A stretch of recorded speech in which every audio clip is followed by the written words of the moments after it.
porque é dia de ceia, é mesa, é a mesa da inclusão. Nós estávamos perdidos e fomos achados, estávamos mortos e ganhamos vida. É a mesa, olha que coisa linda.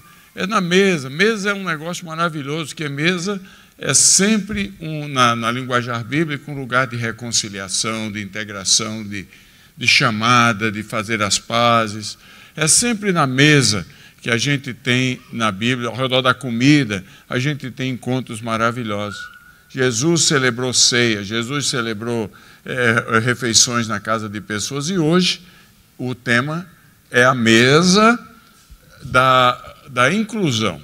E a pergunta da nossa meditação é: quem senta na sua mesa? E eu queria chamar a sua atenção para um texto de Mateus capítulo 9, que diz assim, olha, é um texto muito interessante. Mateus capítulo 9, de 9 até o 13. Diz assim: partindo Jesus dali, viu um homem chamado Mateus. Mateus é o nome dele em uma das línguas. Levi é o nome Mateus é o nome ocidentalizado, digamos assim, grego. Levi é o nome hebraico, é a mesma pessoa. Partiu Jesus dali e ele encontrou um homem chamado Mateus, sentado na coletoria, e lhe disse: segue-me. Ele se levantou e o seguiu. E sucedeu que, estando em casa, à mesa, muitos publicanos e pecadores vieram e tomaram lugar com Jesus e seus discípulos. Ora, vendo isto, os fariseus perguntavam aos discípulos: por que come o vosso mestre com os publicanos e pecadores? Mas Jesus, ouvindo isto, disse: os sãos não precisam de médico, e sim os doentes. Ide, porém, e aprendei o que significa misericórdia quero e não holocausto, pois não vim chamar justos, e sim pecadores ao arrependimento. Amém? Meus irmãos, esse texto é muito interessante. Jesus era mestre em ensinar ao andar. Ele é um contador de histórias por excelência. E ele pegava as situações do dia a dia e ele ia ensinando aos discípulos, prioritariamente, para que eles pudessem mais tarde ensinar a gente. E até hoje, pregação é essencialmente contar histórias. Porque a gente grava muito mais as histórias do que qualquer outra coisa. Quando o cara começa a falar teoricamente, você até admira. Poxa, quanto conhecimento. Mas você não lembra nada 2 dias depois. Mas o princípio que vem em histórias você não esquece. É um fato que aconteceu. E nesse caso não é diferente. É uma história que está sendo contada. A história de Mateus, a conversão de Mateus. E a reunião na casa de Mateus, que Jesus saía pelas cidades e vilas da Galileia, onde ele gastou 3 anos, dos seus 3 anos e meio de ministério, porque os outros 6 meses ele gastou no caminho de Tiro e Sidom, no Líbano, gastou quando ele foi perto de Damasco, gastou quando ele foi em Jerusalém, mas dos 3 anos e meio de ministério deles, 3 anos ele gastou na Galileia, que era tão complicada a Galileia, que os judeus de Jerusalém olhavam para a Galileia e diziam: isso aí nem crente é. A Galileia é dos gentios. Porque Galileia era a única região a única parte daquela região que tinha água. O Rio Jordão nasce no Monte Hermon, na fronteira entre Israel e Líbano e Síria. Ali é onde nasce. E ele desce por mais ou menos 60 quilômetros e transforma a região com um lago, que para aquela região é tão grande que a turma chama o lago de Mar da Galileia, mas é um lago de 50 quilômetros de comprimento, no máximo 13 de largura e 50 metros de profundidade. Mas é água demais para quem não tem nada.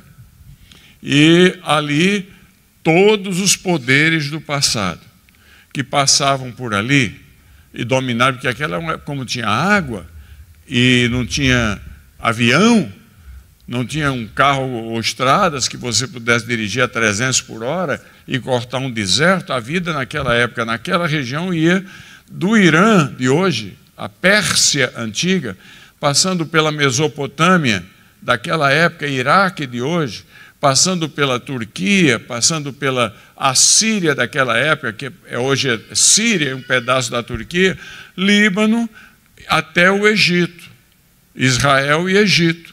Então, a turma aproveitava onde tinha água para os exércitos subirem.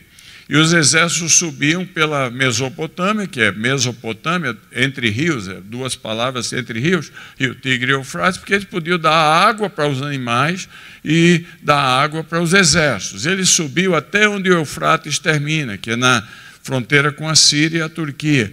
E aí descia alguns quilômetros e chegavam, que nada é muito longo, e chegavam onde tinha muita água. E o povo não queria ir embora. A região virou uma região muito mesclada de religiões e de etnias. Você vai lá hoje, lá no Monte Hermon, por exemplo, você vê ruínas de templos de tudo. Você vê lá a ruína a caverna do deus Pan, que era um bode. Era as portas do inferno, que era chamado, onde sai muito enxofre, era muito quente, então eles jogavam os bodes lá dentro. O que saía vivo, aí era adorado, ninguém poderia matar e comer, porque sobreviveu à morte certa. Por isso Jesus chama aquela região das portas do inferno. E aí havia outros templos, inúmeros templos ali naquela região, inclusive judeus, com não templos, mas lugar de oração. E muita casa de veraneio para os ricos. Ali passaram os assírios, ali passaram os babilônicos, ali passaram os persas, ali passaram os gregos, os romanos.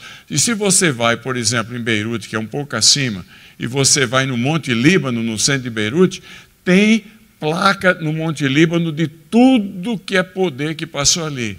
Até Napoleão Bonaparte, até o Sir Montgomery da Inglaterra, todo mundo deixou a marca, porque é uma região que todo mundo queria estar. Como misturou demais, era chamado de Galiléia dos gentios. Porque se tinha uma coisa que não tinha lá, era religioso. Ou não tinha o religioso no entendimento de Jerusalém, que eram os fariseus, os saduceus, o sumo sacerdote, que em Israel só tinha um templo. Sinagoga não é templo, é uma escola, é um centro comunitário, onde se estuda durante o dia, faz negócios, bate papo, joga carta, e no sábado faz um culto. Mas é essencialmente um centro comunitário que começou a ser praticado no 4º século a.C. Então, Galiléia dos gentios, ali estava Jesus. Não é interessante que, ao querer ensinar a gente sobre alcançar outros, Jesus não usa no seu ministério Jerusalém? Porque Jerusalém desapareceu no ano 70. O templo só pensava em automanutenção, era um monumento. Tudo era para manter que Jesus pensou na região onde a vida acontece, onde tinha pescador, publicano, coletor de impostos, tinha indivíduo que a turma chamava de crente frouxo, publicano, pecador, tinha agricultor, tinha de tudo ali, porque a vida acontece em cores, não é em preto e branco. E esse texto nos mostra Jesus, então, caminhando pelas cidades, muitas caminhadas. Não tem nada muito longe ali, muito longe não tem. Jesus nunca andou, por ele mesmo, mais de que 250 quilômetros de sua casa. Com os seus pais, ele andou 1000 quilômetros, que ele foi o primeiro refugiado. Ele foi na história do Novo Testamento, tentaram matar ele. A família teve que fugir numa perseguição para o Egito, 1000 quilômetros de distância. E se esconder por lá por 4 anos. Mas Jesus, assim mesmo, concentrou-se naquela área. Então temos aí, primeira coisa, Galiléia. E na Galiléia só tinha gente que estava misturada. Não era lá um religioso padrão. Aliás, nem queria saber de religião. E Jesus está caminhando no Mar da Galiléia, ao redor do Mar da Galiléia, ele encontra uma pessoa que era funcionário do Receita Federal. Agora pensa comigo, ninguém gosta muito de funcionário da Receita Federal, principalmente na época de pagar imposto. E se a gente recebe uma cartinha deles, a gente gela, fala a verdade. Aí vem, minha amiga, a coisa não é fácil. Mas ele encontrou um funcionário, o chefe da Receita Federal, o delegado. O nome dele era Mateus. E não é que até um funcionário da Receita Federal precisa de Cristo? E o Mateus se converte, cara. E Jesus continua a sua jornada, é versículo 9. No versículo 10, Jesus entra em Cafarnaum. Cafarnaum era uma cidade que naquela época só tinha 200 casas. A arqueologia já levantou tudo, já fizeram todas as escavações, mais ou menos 200 casas, mas ela tinha muita importância. Por que ela tinha muita importância? Porque ali era a coletoria. Era um centro de pesca, onde se coletavam os impostos de toda aquela região.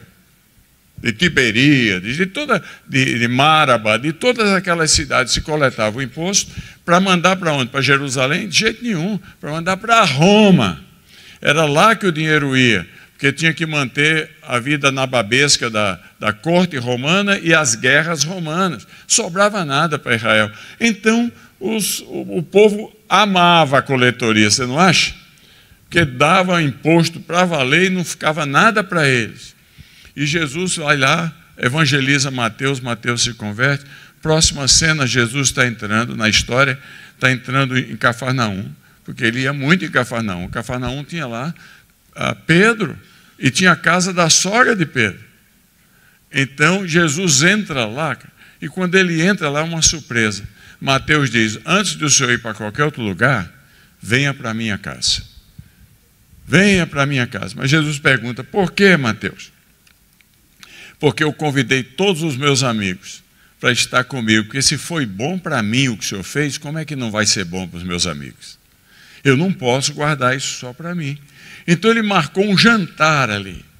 E Jesus entra na casa de Mateus com os seus discípulos, e ali está uma alegria constante, tremenda, porque tem duas categorias de pessoas ali. Tem a categoria dos coletores de impostos, que são chamados publicanos. Então ele trouxe todo mundo da Receita: venha ouvir a história contada por um homem que mudou minha vida. Porque se foi, a mente do Mateus que deve ser a nossa, se foi bom para a gente, como é que não vai ser bom para eles? Está seguindo aqui ou não? O outro grupo que Mateus convidou, cara, era o crente vagabundo, judeu, eram os pecadores. Não é o que está escrito aí ou não? Porque o pecador não é uma linguagem de Galiléia, porque todo mundo era pecador lá na visão de Galiléia, de Jerusalém.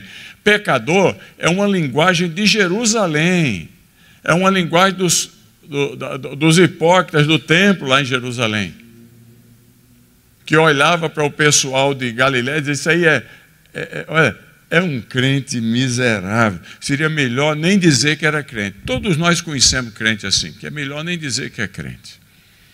E a gente vai lá e diz assim: olha lá um pecador. Olha a equipe que estava se formando para encontrar Jesus ali, hein? Havia os coletores de impostos, odiados por todos, e havia os pecadores. Gente que era só no nome, como a gente conhece muitos por aí afora. Mas aí, de repente, aparecem dois outros grupos lá. Eu estou criando a cena do contexto do que estava acontecendo. Aparece a polícia religiosa. Porque polícia religiosa não é só um fenômeno dos países muçulmanos de hoje, que tem autorização de entrar em qualquer casa e fazer o que quiserem, para manter a ortodoxia da prática da religião. Naquela época havia dois grupos de polícia religiosa. Um, basicamente, que levava um grupo de ajudantes, que eram os fariseus. Os fariseus foi um grupo que começou em Israel, foi muito importante na história deles, porque começou no começo do quarto século, ao final do terceiro século antes de Cristo, quando houve uma revolta muito grande depois do Império grego estar na região. E eles representavam a lei. E você for na Bíblia católica, tem lá os livros de Macabeus. Eles tratam a respeito do surgimento dos fariseus naquela época, porque quando o Império Grego terminou, Alexandre morreu em 321, em 312, os 4 generais dividiram o império, e um ficou lá, chamava aquela da idade chegou aqui, mas eu lembro já o nome dele. Ele ficou dominando aquela região, o outro dominava a região mais do Egito, e eles brigavam, o Ptolomeu. E o que é que o Ptolomeu fez? Um dia ele chegou, pegou um porco e sacrificou o porco no templo de Jerusalém. É um sacrilégio. Então uma família de sacerdotes judeus, eles foram e matar, e aí mandou os soldados gregos saírem por todo Israel, obrigando os judeus a sacrificarem porcos nos altares. E chegou na montanha, e aí ao redor de Jerusalém, e o sacerdote, o filho do sacerdote, que tinha um apelido de Martelo, Macabeu, matou o soldado grego, Ptolomeu, e começou uma revolta que libertou Israel. Quem liderou essa revolta? Passou a ser chamado de fariseu. Começou os fariseus aí. Não é interessante? O que foi bom no começo complicou, porque eles acharam-se dono do pedaço e começaram a criar leis. Eles criaram, além das leis do Antigo Testamento, eles criaram 600 leis por dia a dia. Você não podia nem cuspir se não tivesse checar, que no modo de dizer, não sei, estou só inventando aqui, que se você tinha escovado o dente, não você ia para o inferno. Eles criaram as leis que nem eles obedeciam. Por isso Jesus os chama de cego que é de cego. Apareceram lá e eles tinham direito constitucional de entrar em qualquer casa. Não foram convidados e apareceram para perturbar o ambiente. Cara. E junto com eles trouxeram o secretário de ata, que era o escriba, que na história judaica tem um papel, nós somos muito gratos a eles, porque a função religiosa do escriba em Jerusalém era pegar uma pena e escrever o Antigo Testamento, copiar de uma cópia para outra, porque não tinha, Gutenberg só veio no século XV, não tinha imprensa, era na mão, está entendendo? Então, lá em Jerusalém, eles foram uma bênção, eles copiaram os textos que a gente tem até hoje da Bíblia. Deus os usou para isso. Mas, quando eles não estavam em Jerusalém, eles acompanhavam o escriba e viravam o fofoqueiro de escrita. Porque a função deles era escrever o que tinha acontecido e mandar para Jerusalém. Por isso, quando Jesus chega em Jerusalém na última semana, os líderes já sabiam de tudo, porque eles tinham lido a ata do fofoqueiro. Então, você vê como é que o grupo estava maravilhoso, cara. Jesus e os discípulos comendo, bebendo e se alegrando. O Mateus dizendo, eu não posso guardar isso só para mim, eu tenho que falar para os meus amigos, vou chamar todo mundo aqui. Os amigos lá dizendo, puxa, que coisa maravilhosa. E os fariseus, escreve aí.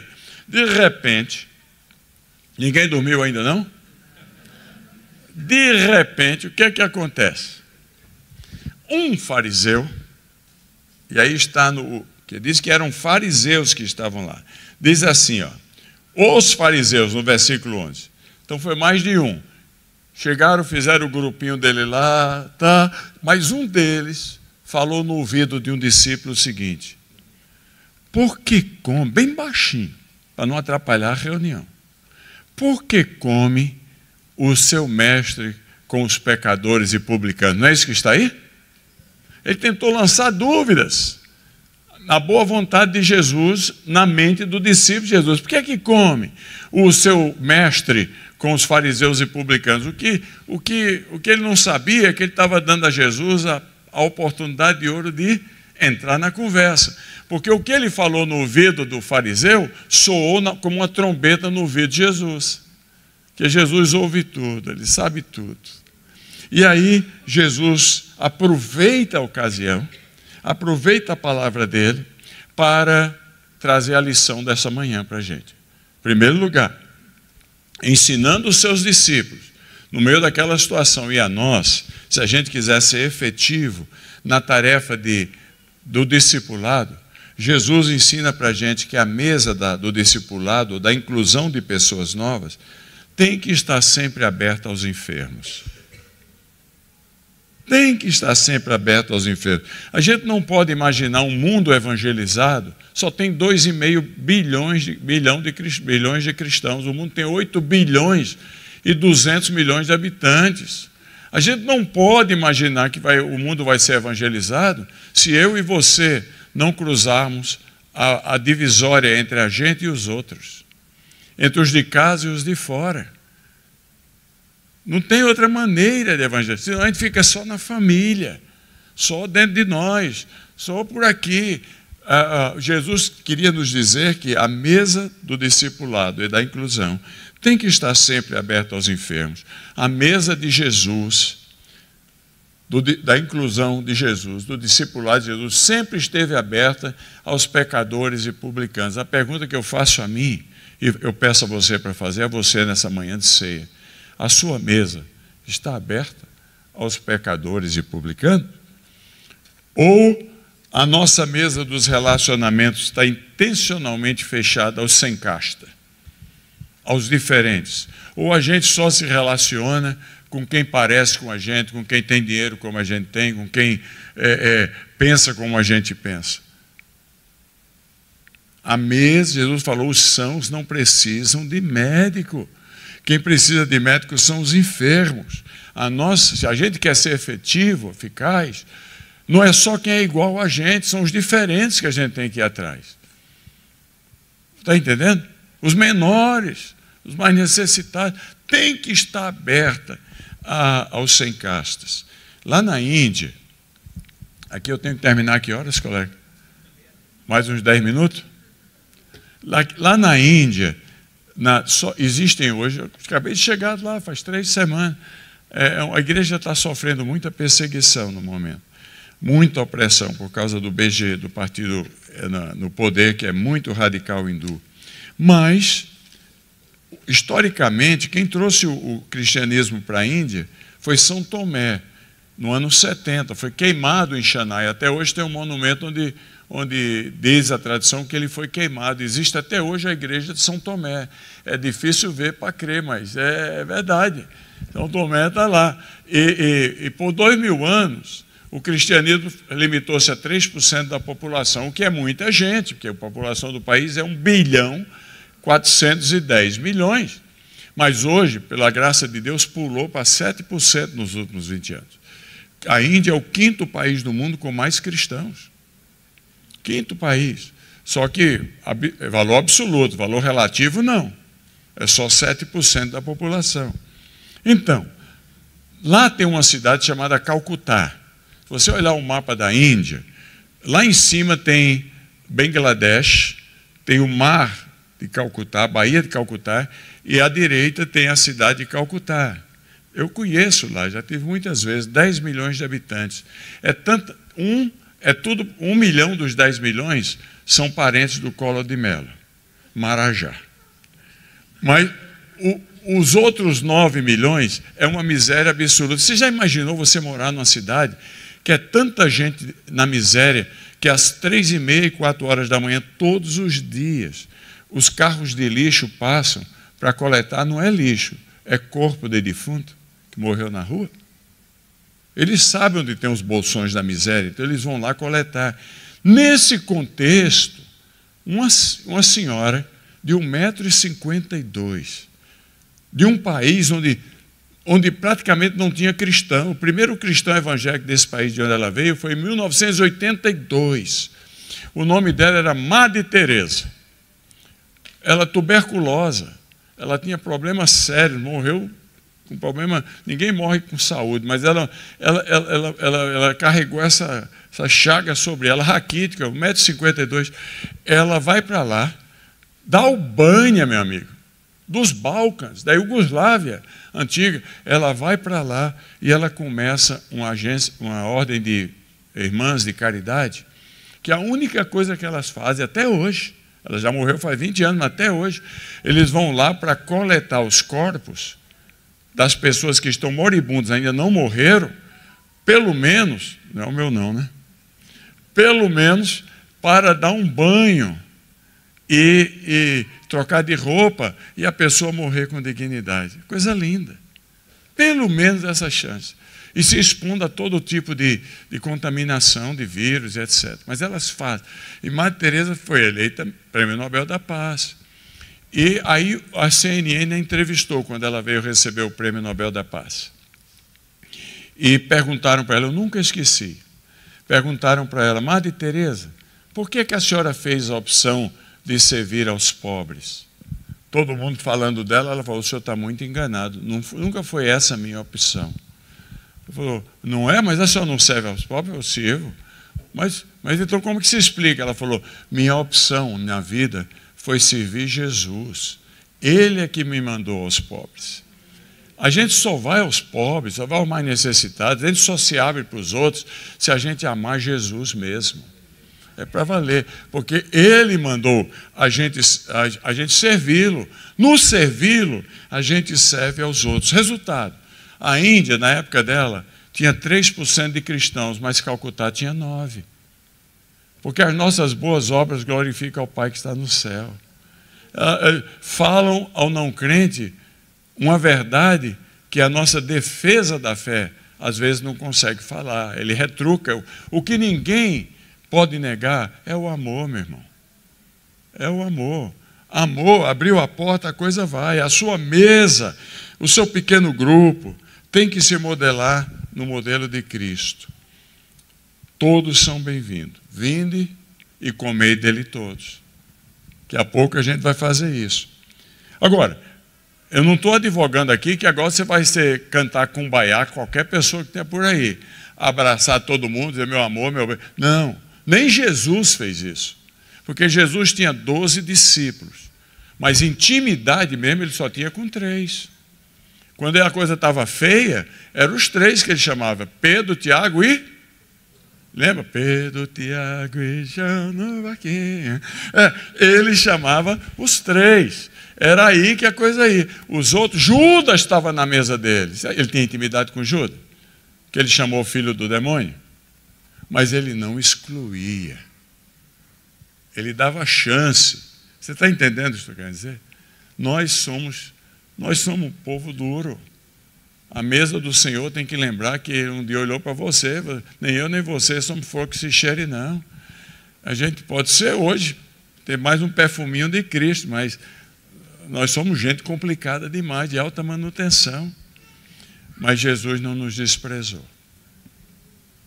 Então a mesa dos nossos relacionamentos tem que estar aberta a os de fora. Segundo, uma verdade que Jesus quer ensinar para a gente é que há um grande perigo em excluir as pessoas. Mas o maior perigo, quem passa somos nós, quem perde algum privilégio. Porque veja bem, o fariseu diz assim, por que come o seu mestre com gente que não acrescenta nada a você ou a ele? Não é isso que a gente diz para os nossos filhos? O que você tem em relacionamento? O que você vai ganhar com essa coisa? A gente mesmo seleciona nossos relacionamentos, não é no que eu posso dar, é no que eu vou ganhar. O que é que eu ganho com isso? Isso é uma das formas mais baixas e antiéticas de utilização do outro. Porque o cristão só se dá bem se os outros melhorarem. Essa que é a coisa. A gente gosta de citar aquele texto de Filipenses 2,5, diz assim, tende em vós o mesmo sentimento que houve em Cristo Jesus, não gosta? Que deixou a glória, assumiu a forma de servo. A gente chora lendo Filipenses 2, 5 a 11, mas o 5 tem um 4 que antecede e que introduz. E o 4 diz assim, não tenha cada um em vista o que é propriamente seu, mas o bem do outro. Porque foi isto o sentimento que vistes em Cristo Jesus. Então o 5 não acontece no vácuo, acontece porque a instrução bíblica é melhor dar do que receber. Faz mais bem para a gente que para os outros, claro.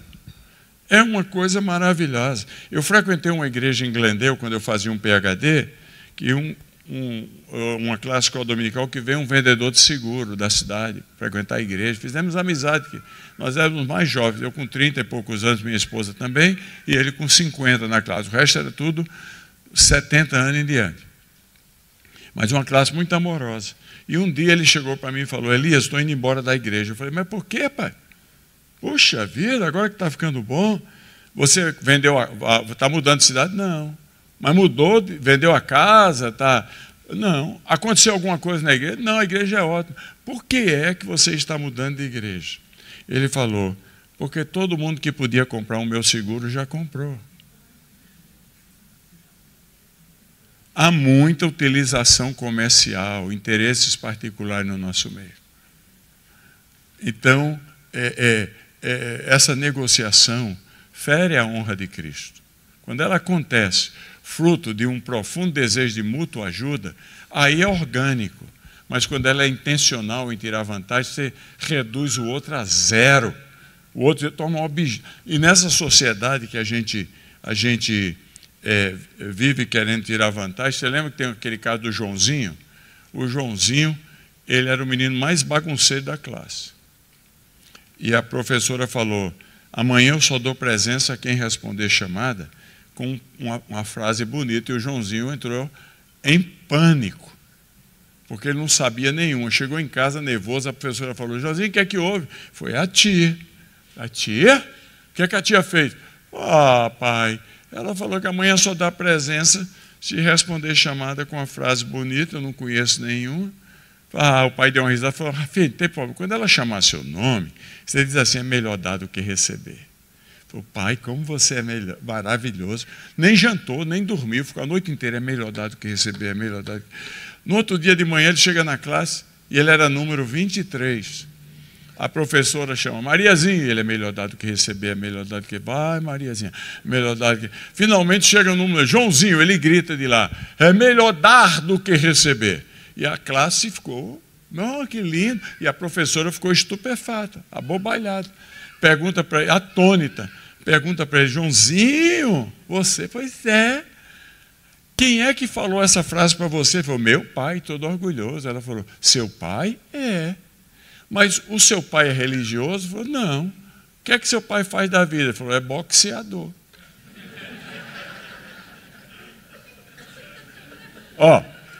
Nós vivemos num mundo tão complicado que até quando a gente usa as frases com as palavras certas, a intenção é errada. Na verdade, o que a gente quer é levar vantagem, meu irmão. E o Espírito Santo de Deus tem que trabalhar na nossa vida para que a gente entenda que há um grande perigo. Qual é o grande perigo? Estamos já praticamente terminando aqui. Qual é o grande perigo? O grande perigo é o seguinte: Mateus capítulo 25 diz que no último dia a igreja vai estar lá na presença de Cristo. A igreja visível, que Campinas pode ver, que tem cabrito e tem bode, tem joio e tem trigo, que lá é tudo crente, tudo que dava dízimo, tudo que estava lá, mas vai chegar tudo lá, vê lá o texto, porque um deles que está à esquerda, os cabritos, não tem nada a ver com política aqui, tá? Ele chega lá e diz assim, na presença de Jesus, eles dizem assim: chegou a nossa hora, vamos entrar, vê lá. Aí Jesus diz: espera aí, por que você está falando isso? Porque em teu nome, quem faz coisa em nome de Cristo é quem diz que é crente. Em teu nome vimos uma pessoa com fome e demos de comer, nua vestimos, com sede demos de beber, não é isso que está lá? Então nós temos todo o direito de entrar aí. E Jesus vai dizer: apartai-vos de mim, maldito por fogo eterno. Você não entendeu? Os caras estão querendo montar um currículo para apresentar para Jesus, isso aqui é meu direito. Aí, à direita, estava lá as ovelhinhas no pasto. Aquela coisa toda. E aí, Jesus fala: ovelhinha, venha, bendito do meu pai. É comigo? Veja o texto lá. Mas o que é, Jesus? Venha, entra no gozo do teu Senhor. Mas por quê? Porque olha o pronome é o mesmo, só que a turma do lado esquerdo dizia: eu fiz. Agora Jesus, usando o mesmo pronome, diz: porque eu tive fome e me deste comer. Eu tive sede, me deste de beber. Eu estava nu e me vestiste. Está seguindo aí? Aí a ovelhinha diz, o senhor está seguro que é comigo? É com você, minha ovelha. Porque foste fiel no pouco, sobre o muito eu te colocarei. A ovelhinha nem... Quando a gente faz pelo que Jesus fez por nós, acabou esse negócio de mostrar currículo diante de Jesus. É tudo graça. É tudo graça. Aí eles perguntam, quando é que a gente fez isso que eu nem me lembro? Aqui é que vem a moral da história. Jesus diz, quando você fez a quem tinha menos do que você, era menor do que você, um pequeno, você fez a mim.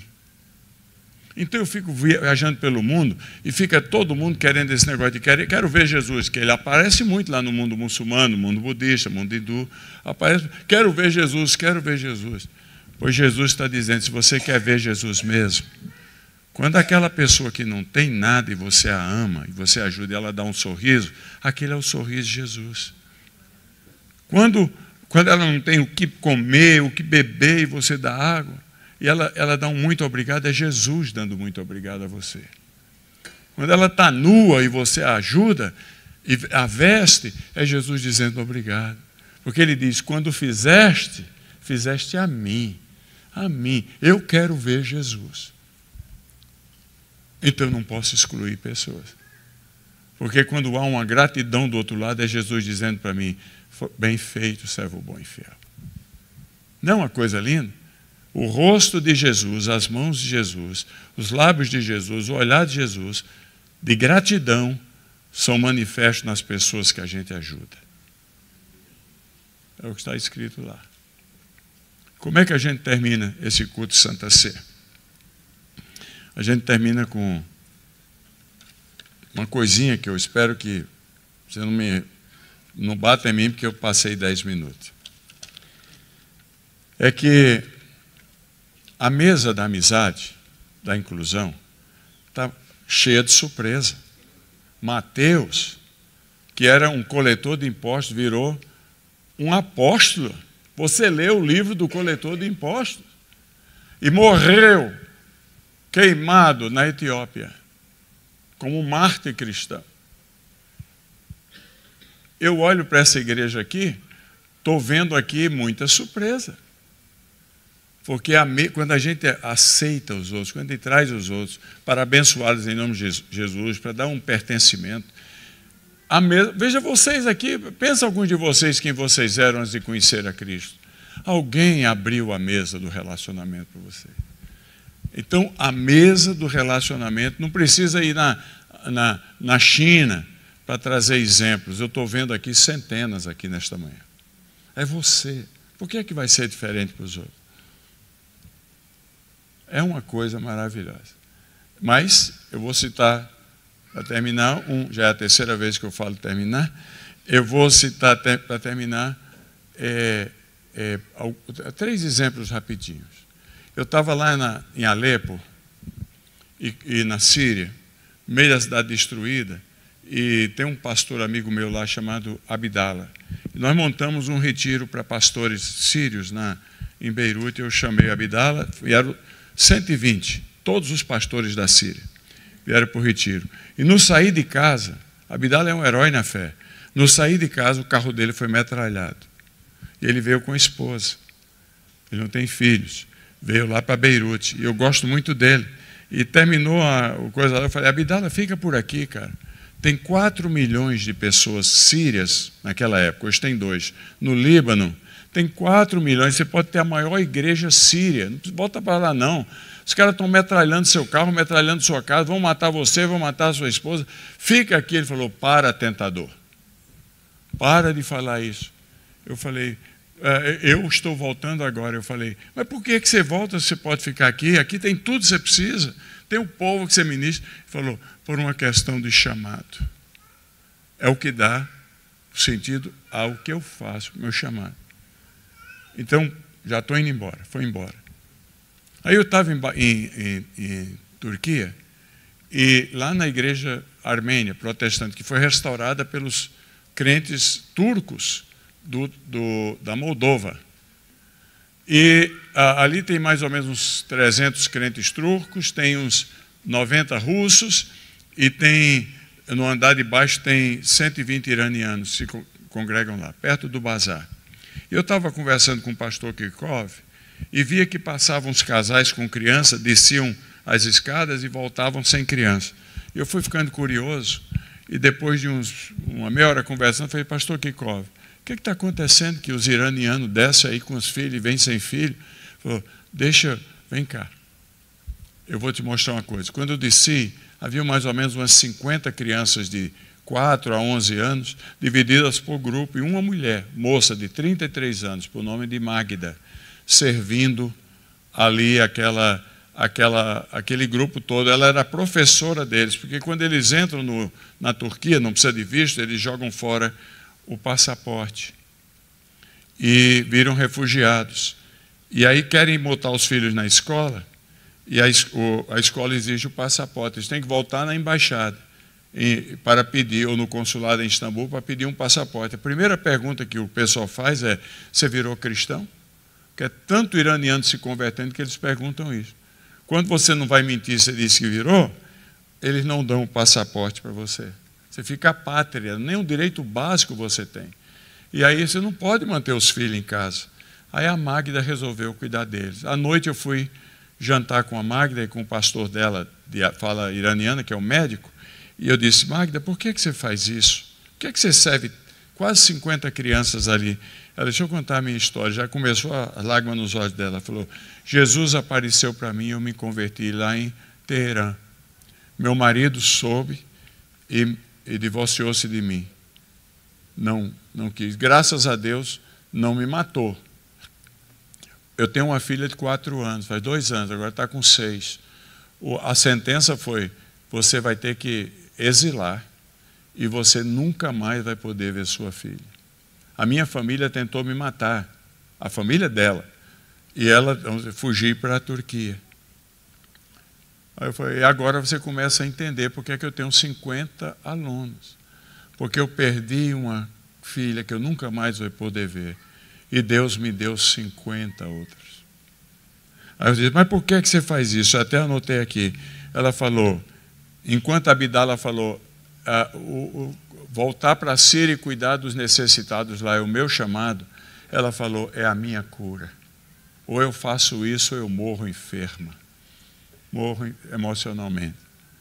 Coisa maravilhosa. E aí o terceiro caso, antes da gente orar, não vou nem dizer terminar, o terceiro caso vem da Ucrânia. Eu estava lá com um cara que tinha tudo para dar bem, ministro do governo, Nikolai Kuleba, foi nomeado agora para o Prêmio Nobel da Paz, crente, Assembleia de Deus, rico, e lá vou eu com ele para perto da fronteira com a Rússia, perto de Kharkiv, e não é que o cara entra num buraco lá, as casas tudo bombardeadas, para tirar uma família, um velhinho, que os jovens já tinham morrido, os velhinhos com os netinhos, tinham ficado 1 mês no buraco lá, resgatando aquele pessoal. Naquele drama, você não imagina que coisa horrível é a guerra. É uma coisa terrível. Aí eu tão impressionado, eu perguntei. E agora ele é do Globokin dele. Toda semana a gente manda um ônibus para dentro da Rússia para resgatar as crianças sequestradas pela Rússia. Vai com a CNN, vai com a Reuters, porque senão a Rússia não deixa entrar. E só advogadas, médicos, $50 mil cada ônibus. Mas toda semana vem um ônibus de criança que se encontram novamente no país delas. O ônibus número 7 saiu uma criança, a mãe estava esperando lá. Eu tenho um vídeo que ela falou, mãe, pensei que nunca mais ia lhe ver. Olha que dureza, olha que dureza. E o Nikolai Kuleba lá, e eu pergunto para o Nikolai Kuleba, por que é que você entra nessa região de morte, correndo o risco de morrer? Semana passada bombardearam um dos nossos centros lá, matou o empregado, graças a Deus não matou as crianças. Por que é que você entra nesse buraco? Ele falou, buraco da morte, ele falou para mim, eu anotei, porque esse é o meu sopro de vida. Se eu não fizer isso, eu morro. Ó, meus irmãos e minhas irmãs, a mesa do chamado, da inclusão, do cruzar a fronteira entre dentro e fora, entre parecido comigo e sem parecer comigo, ela é cheia de surpresa. Ela é cheia de surpresa. Quem você menos espera, olha você, vai dar tanto resultado bom. Essa semana está chegando aqui a Mercy, vice-presidente do Banco Mundial. Foi coletada na lata de lixo. Os pais jogaram ela na lata de lixo em Uganda, 30 anos atrás. Ela hoje é vice-presidente do Banco Mundial, casada com um professor Moshe, professor da Universidade de Georgetown, uma das mais famosas do mundo. A mulher que foi coletada na lata de lixo em Kampala, em Uganda, pela igreja, pelo pastor Gary Skinner. Hoje ela tem 300 bilhões de dólares debaixo dela para ajudar os que não têm, porque a área dela no Banco Mundial é ajudar os mais necessitados. Porque quem recebe de graça, Deus dá a oportunidade de dar de graça. A mesa da inclusão é cheia de surpresas. Que Deus nos abençoe e nos motive a abrir-nos para os menores, porque nós estaremos cumprindo a lei de Cristo. Que Deus nos abençoe. Amém.